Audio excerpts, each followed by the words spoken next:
vous voir si nombreux aujourd'hui. Les Passeurs, c'est un projet qui a vu le jour en 2020. C'est un collectif éclectique de gens qui sont rassemblés autour d'une envie commune. On a tous un lien plus ou moins lointain et plus ou moins émotionnel avec la montagne. Qu'est-ce qu'on va faire ensemble aujourd'hui ? On ne sait pas encore exactement. Et c'est ça qui est intéressant dans le design fiction, c'est qu'en fait, c'est à la fois intéressant, à la fois super flippant, c'est qu'en fait, il faut faire confiance au process. On va essayer, en une journée, d'aller produire des scénarios et d'aller parler de futurs plus ou moins désirables. Surtout, de créer ensemble. Et c'est vraiment de l'intelligence collective qu'on va aller chercher. Vous voyez, on est 60. On a vraiment rassemblé des profils qui n'ont rien à voir les uns avec les autres.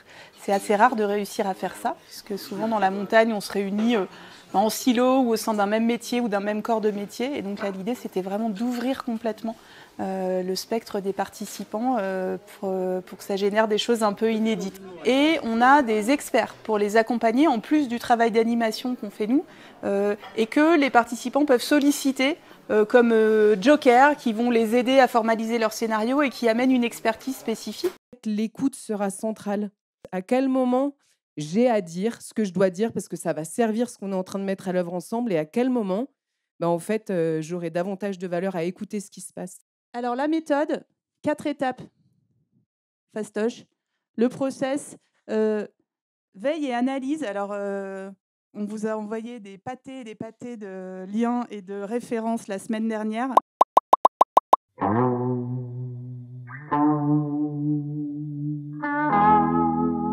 J'appelle ça faire ses devoirs. C'est qu'en fait, pour être bon en création de design fiction, il faut avoir fait ses devoirs. C'est-à-dire qu'il faut avoir étudié, lu ce qui se passait, être un peu au courant. Ensuite, imagination. Et là, on est vraiment imagination / idéation. C'est-à-dire qu'à partir de signaux forts et faibles, on va en choisir un certain nombre qui nous parlent.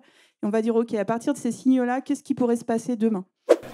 Donc l'idée, c'était de ne plus voir la montagne comme un terrain de jeu, mais bien comme un terrain de vie. Il n'y a pas de mauvaise réponse dans un design fiction.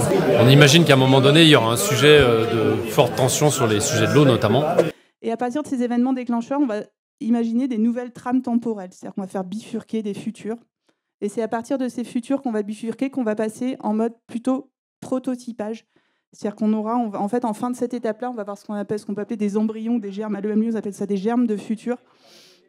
Et à partir de ça, on va prototyper, c'est-à-dire qu'on va écrire des scénarios. Donc on va créer les mondes dans lesquels se passent ces événements. Et surtout, on va concevoir des objets qui vont permettre, en fait, au reste de l'audience de se projeter dans ces futurs. Il faut faire vraiment confiance à la méthodo qui, sous couvert de bordel, est en fait hyper cadrée, mais qui se fait dans le bordel. Et donc c'est les allers-retours entre avoir une structure, des choses qui sont très timées, des ateliers, des consignes qui sont très précises, et à la fois réussir à libérer quand même la créativité des participants et des gens, et le fait qu'on va rebondir sur ce que dit quelqu'un, on va co-créer, etc. Vous avez 15 minutes en 1, 2, 3, 4 groupes, en gros, on vous laisse vous répartir. Et il faut un rapporteur par groupe qui vient, du coup, après, dans les 10 dernières minutes, partager ce bestiaire-là.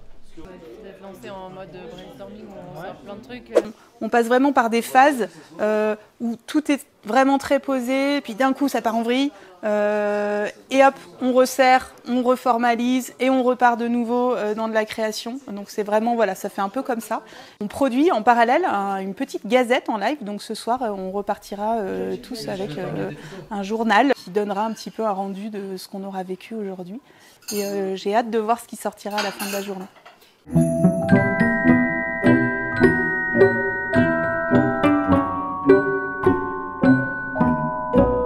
Partager la montagne, habiter la montagne, c'est de se dire qu'on est dans un environnement, dans un territoire qui va devenir de plus en plus contraint à cause d'événements climatiques, parce qu'il va falloir le partager de plus en plus, il va y avoir de plus en plus de conflits d'usage. Et donc l'idée, c'est de se dire, en fait, ce serait quoi les nouvelles manières de partager la montagne et de l'habiter ensemble à l'avenir.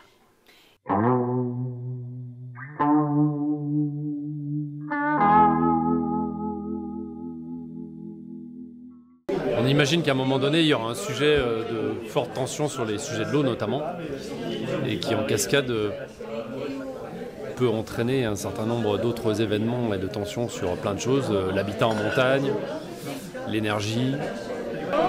Donc il restera un certain nombre de domaines skiables, mais je pense qu'il y a déjà des choses qui auront changé de manière assez conséquente. On va voir. Mais il y a certains scénarios qui sont un peu dystopiques quand même. Je te cache pas. Été 2025, il y a un épisode caniculaire qui dépasse celui de 2003 en termes d'intensité, en termes de durée. Et on a un afflux de réfugiés climatiques des plaines vers les montagnes. Ça crée, on imagine, beaucoup de problèmes qu'il faut gérer. Donc un été ça allait, mais 2035, face à la récurrence de l'événement, on a besoin d'institutionnaliser des choses. Est-ce qu'en fait la montagne est de manière durable un refuge, ou bien est-ce qu'en fait il y a malgré tout des zones qui vont être inhabitables, ou alors temporairement habitables? Vu que les canicules vont être de plus en plus récurrentes, il faut s'organiser, et du coup il y a des mises en place de zones de coopération climatique. Donc là on est vraiment sur le design de est-ce qu'on a un visa physiquement, est-ce qu'on a une carte interactive pour savoir où est-ce qu'il faut aller, où est-ce qu'on a le droit d'aller, et après à l'entrée de la zone qu'est-ce qu'on doit faire, qu'est-ce qu'on ne doit pas faire, enfin nos droits et nos devoirs.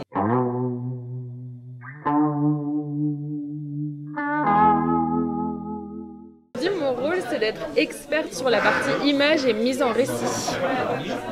Eh bien, ça va passer par aider les groupes en fait à mettre en image et à mettre en visuel les choses qu'ils sont en train d'imaginer. Voilà, on connaît l'importance notamment pour la projection des images, la force que ça a pour véhiculer des messages aussi. Donc aujourd'hui, j'ai vraiment cette fonction-là. Je vais juste aider les groupes à inventer des histoires qui font du sens, qui font qu'on peut se projeter. Et j'essaie un peu de les recadrer pour éviter que ça parte dans tous les sens. Parce que malgré tout, en fait, on a une mise en débat qui arrive juste après. Et on aimerait un peu un angle d'attaque avec pourquoi ça interpelle grosso modo. Gardez la flamme ardente là, hein, mémorisez ce que vous venez de raconter, parce qu'en fait c'est parfait pour amener le sujet. Là je suis en train d'illustrer une cyberattaque dans les montagnes. Je crois que c'est ça.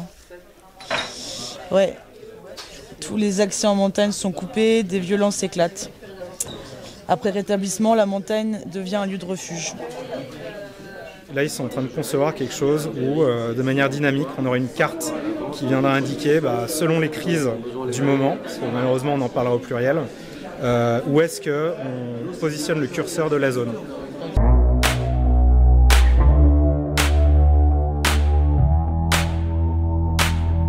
La méthode de débat qu'on va utiliser, c'est celle du bocal à poisson. Un premier cercle, là, tac, et puis un deuxième, comme ça. Et les chaises qui sont au milieu sont vides, volontairement.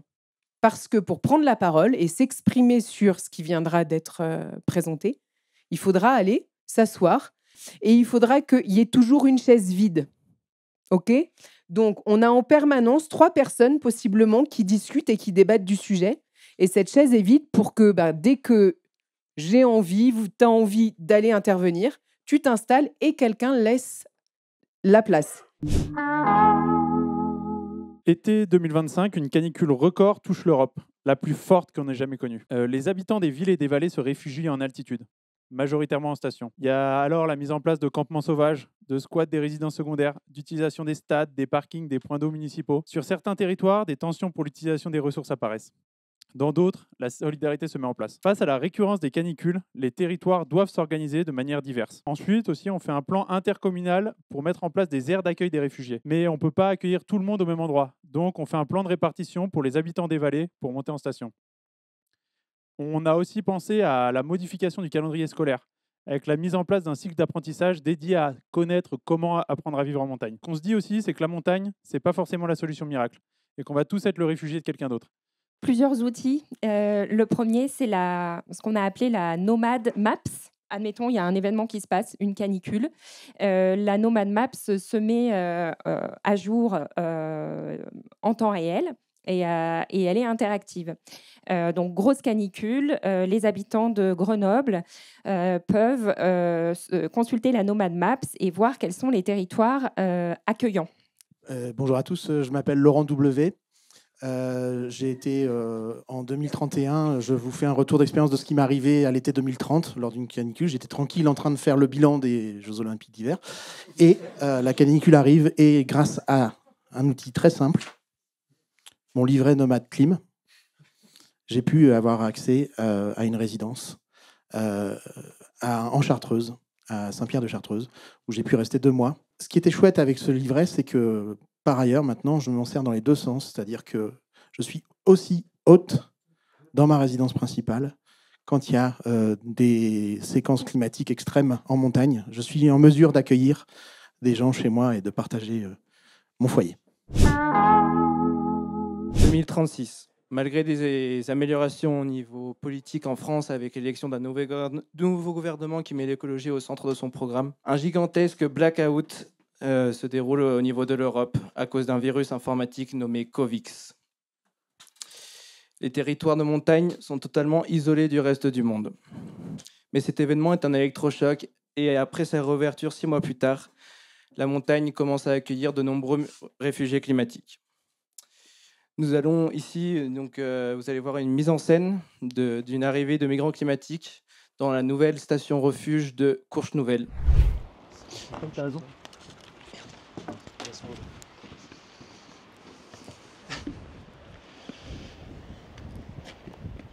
Bonjour, bienvenue, venez vous mettre au chaud. Voilà, bravo, ça va? Courchevel. Ouais, la route était longue. Vous arrivez d'où là? De Lyon, mais de Lyon à pied, et on a dû échapper quelques bandes, et on est content de trouver un lieu de refuge. Moi, c'est Natacha. Charlotte. Voilà. Vous venez d'où toutes les deux? De Lyon. De Lyon, de la banlieue lyonnaise, mais voilà, c'est plus possible. On est venu avec notre âne, on est venu avec nos provisions, on est venu pour vous rencontrer parce qu'on a entendu dire au fil du chemin que c'était un lieu dans lequel on pouvait avoir confiance, dans lequel on pouvait avoir une autre vie et retrouver du sens. Là, vous êtes au bon endroit, je vais vous expliquer. Hola, yo soy Bastián, vengo de Andalucía y perdí casi toda mi familia en todo este desastre. Moi c'est Kevin et je viens de Grenoble, mais là j'ai juste faim. Là, on ramène à manger, on peut pas manger tout de suite. Attendez, je vais vous expliquer. Bienvenue déjà, je vais vous expliquer quelques règles. Moi, je suis Gaston, donc bienvenue à Courchevel. Vous êtes arrivé effectivement dans ce hameau. Ça fait des années qu'on est installé là. On accueille des gens régulièrement quand on peut. Là, il se trouve qu'on est en train de finir la réhabilitation d'un hôtel, donc c'est assez rudimentaire. Il faudra mettre la main à la pâte, mais je pense qu'on peut vous installer à cet endroit-là. Je ne sais pas ce que vous voulez qu'on fasse exactement, mais on a déjà des compétences. Ça s'organise comment ici? Alors, je vous explique très rapidement. Tout le monde doit participer, d'accord? L'objectif, c'est qu'on arrive à subvenir à nos besoins essentiels. Donc, il y a plusieurs équipes et tout le monde doit donner 15 heures par semaine minimum. 15 heures de smartphone? 15 heures de... Non, 15 heures de travail collectif dans différentes équipes. On a essayé de réfléchir aux besoins, c'est quoi notre besoin en eau, donc il y aura une équipe un peu sur tout ce qui est gestion de l'eau, il y a un besoin aussi en énergie, sur pas mal de choses, et aussi sur tout le lien social qu'il y a au sein de la communauté, via un tiers-lieu où vous pourrez apprendre, il y a aussi des experts qui seront là pour vous former, mais sinon le but c'est que vous vous sentiez bien ici, et que, voilà, que ça soit donnant-donnant, chacun puisse mettre la main à la pâte sur ces refuges. On va habiter où? On sera séparés? Comment ça va se passer? On a un logement directement, on a une clé, on a quelque chose? Alors je vous explique, du coup il n'y a pas de clé, on va vous donner un espace et ensuite vous verrez avec les référents de cet espace-là comment vous répartir. Toutes les semaines, une fois par semaine, il y a des réunions qui sont organisées, et notamment on a des personnes qui représentent la nature, donc nous il y aura les vivants, les humains, etc. pour essayer de savoir qu'est-ce qu'on peut faire ensemble sur ce territoire, mais aussi qu'est-ce qu'on peut faire avec les autres qui sont en bas dans la vallée, des relations, puisque comme vous le savez très bien, on est en haut. Par exemple, pour un exemple, l'alimentation, c'est pas très simple, et donc on a énormément de flux, de relations avec eux, pour justement essayer d'être autonome avec aussi ceux du bas, etc. D'accord. Mais je vais vous montrer tout ça en vrai, ce sera beaucoup plus simple. Allez, venez. Allez. Merci. Oh là là. C'est long. Ça a l'air super sympa. Alors, on s'est interrogé sur en quoi ce modèle qu'on a construit pouvait poser question. Et bien entendu, la première chose que on a identifié, c'est le côté dérive sectaire dans une communauté relativement fermée. Deuxième sujet qui nous interroge, c'est sur le mode de gouvernance qui est donné sur ce modèle-là, puisqu'on parle d'abord d'une gouvernance très locale sur un simple petit territoire, mais on imagine que ce type de petite communauté se répète à différents endroits, et la question que l'on doit se poser, c'est comment on arrive ensuite à faire société parmi toutes ces petites communautés. Et la troisième chose qui nous a interrogés, c'est également le fait que finalement, on va reconstruire quelque chose que l'on connaît déjà. On ne réinvente rien de très nouveau dans ce que l'on donne ici comme exemple, puisque finalement, on s'aperçoit qu'on est toujours en train de reconstruire des sociétés d'une manière ou d'une autre, avec toujours les mêmes objectifs, évidemment, faire vivre la communauté autour de savoir-faire ou d'échanges, de troc, mais finalement, il ne se passe rien de vraiment nouveau dans ce qu'on réinvente. Merci. Dernier débat sur l'habitabilité. C'est parti. Bon, c'est le moment de tout donner, c'est les 20 dernières minutes de débat. Hein. Eh ben, je démarre parce que je suis une fille. Voilà. C'est nul comme raison, c'est pas grave. Parce qu'il faut une raison. Au-delà de l'utopie ou de la dystopie, parce qu'il y a des gens que ça peut faire flipper ce que vous avez projeté, je me dis ce serait quoi les premiers petits pas qui incarneraient ça, en fait, localement, plus ou moins localement, ou y compris dans nos entreprises. Comment on redonne la parole ou de la place à d'autres gens, comment on refait participer des gens. Sur le côté alimentaire, les territoires de montagne, moi je le dis et je le répète et je vous invite à repartir avec ça, on est vraiment super mal logé. Moi qui fais des diagnostics alimentaires, les diagnostics les pires, on les retrouve dans les Alpes. Et si vous prenez une carte aujourd'hui des PAT, ces fameux projets alimentaires de territoire, il y a une grande map blanche que sont les Alpes en général et la montagne en général. Les Pyrénées sont un peu plus avancées. Mais on est vraiment à la rue sur ces sujets-là et je trouve ça assez prétentieux de s'imaginer accueillir. Et du coup, j'ai bien aimé ce twist qu'il y a eu dans les groupes que j'ai accompagnés, à un moment donné, de se dire aujourd'hui, on n'est pas en capacité de nourrir nos populations, on dépend à 99% de ce qu'il y a plus bas, avec une vision assez OK. Enfin, en bas, ça va être la merde. Les gens vont monter, c'est sûr, et c'est OK que ce soit la merde en bas, on est sûr de ça. Mais en fait, c'est eux qui nous nourrissent. La céréale qui nous nourrit, elle vient du bas. Le côté permaculturel et synthropique, c'est cool, mais c'est une vision très légumière des choses. Aujourd'hui, moi, je ne me nourris pas à 100% de légumes, et vous non plus. Donc, refaire de la céréale en montagne, c'est recréer des filières. Aujourd'hui, créer une filière, c'est 15 à 20 ans, d'un point de vue génétique, d'un point de vue organisationnel, etc. 15 à 20 ans, il va falloir se bouger le cul sévèrement, quoi. À travers ce qui a été évoqué, il y a toute cette question aussi on pourrait dire de la division du travail. Alors l'alimentation, ça renvoie aussi à la division du travail. Où est-ce qu'on produit, où est-ce qu'on consomme? On produit pas ce qu'on consomme et vice versa. Et là, on voit bien les enjeux de réappropriation, de transmission, d'apprentissage. Et là, l'hospitalité, c'est pas un simple slogan marketing, parce que vous avez peut-être remarqué qu'après la bienveillance, l'hospitalité est très utilisée dans le marketing du tourisme pour essayer de renouer avec des choses que l'on a perdues, d'une certaine manière. On est dans des perspectives d'accueillir et d'être en relation avec des réfugiés ou de devenir réfugié peut-être soi-même, de se mettre en lien aussi avec ces populations qui vivent pour le coup, en tout cas qui sont aussi là pour des raisons très traumatiques, pas climatiques mais voilà, politiques.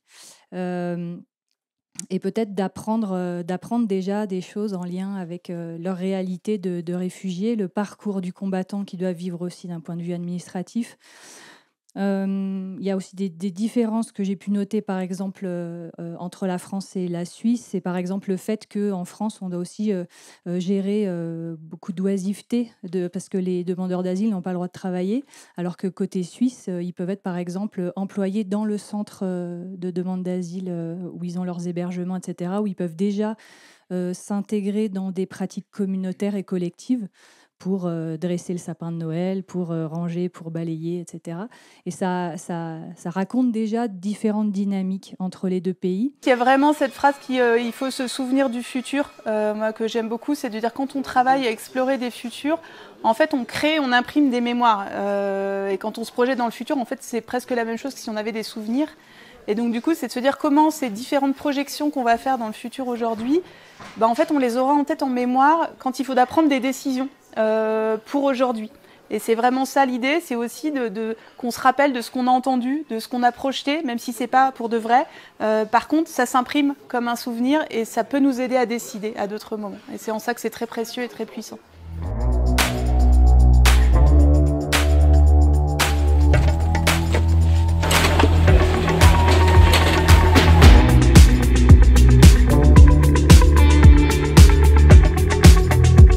On vient collectivement de produire ça.